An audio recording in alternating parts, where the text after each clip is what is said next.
कि यहाँ पर हम जो भी प्रयास कर रहे हैं, वो प्रयास सिर्फ़ और सिर्फ़ अपना अज्ञान हटाने का पहले होना चाहिए। हम सीधा क्या करते हैं, सेकंड स्टेप पे जाते हैं। आँखें बंद करके मुझे प्रकाश दिख जाए, मेरी कुंडलिनी जागृत हो जाए, मुझे परमात्मा के दर्शन हो जाएँ, मुझे स्वप्न में दिख जाए, मुझे खुली आँखों से दिख जाए, मुझे बंद आँखों में दिख जाए, मेरे मन उसका दर्शन कर ले। अक्सर हम इसी में उलझते हैं।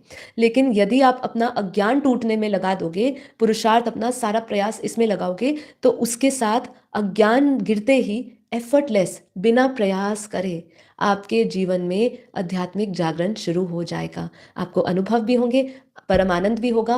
परमानंद, निजानंद, नित्यानंद जो अवस्था का ज़िक्र किया गया है अपनी आत्मा की अनुभूति का, वो आपको होगा।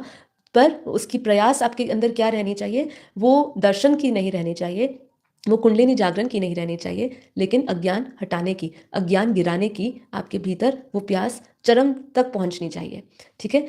आगे कह रहे हैं जागरण की पहचान क्या है? शास्त्रीय कसौटी में इसके बारे में क्या है? शास्त्र जागरण को इनसे नहीं परखता है। किनसे नहीं परखता है? ये भी सुन लेते हैं। फिर से शास्त्र जागरण को इनसे नहीं परखता है। ना दर्शन से, ना शक्तियों से, ना अनुभव से। इससे वो परखता नहीं है, बल्कि इनसे परखता है। किससे? भावनात्मक प्रतिक्रिया में कमी। जब हम कहते हैं ना, बापूजी भी क्या कहते हैं, अब भावनाओं से परे हो जाओ। ठीक है? तो भावनात्मक प्रतिक्रियाओं में कमी हो जाती है। हम भावनाओं से परे हो जाते हैं। ठीक है? नष्टो मोहा हो जाते हैं। मोह हमारा जो है वो बदल के करुणा और निस्वार्थ सबके कल्याण के लिए हो जाता है।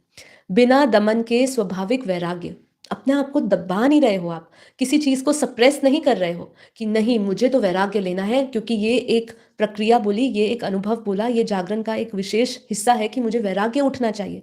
तो ज़बरदस्ती किसी चीज़ को दबाया नहीं जा सकता। बिना दमन करे स्वाभाविक वैराग्य आप में उठता है।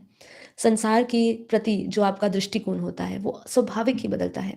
स्वयं को सिद्ध करने की इच्छा का लोप, ये भी आपके भीतर अब घटता नहीं है।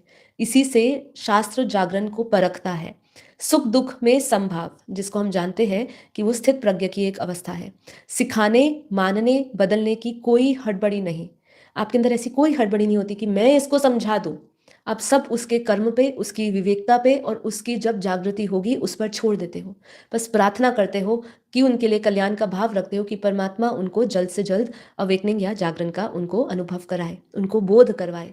ये आप रखते हैं, बाकी कोई हड़बड़ी नहीं रहती है अपने आप को प्रूफ करने की। तो ये सब चीज़ों से आध्यात्मिक जागरण शास्त्र समझाता है, परखता है कि ये सब चीज़ें अगर होती हैं तो ही आपके अंदर आध्यात्मिक जागरण है। कोई दर्शन हो जाना, शक्तियाँ आ जाना, अनुभव होना, इससे शास्त्र जागरण को नहीं परखता है।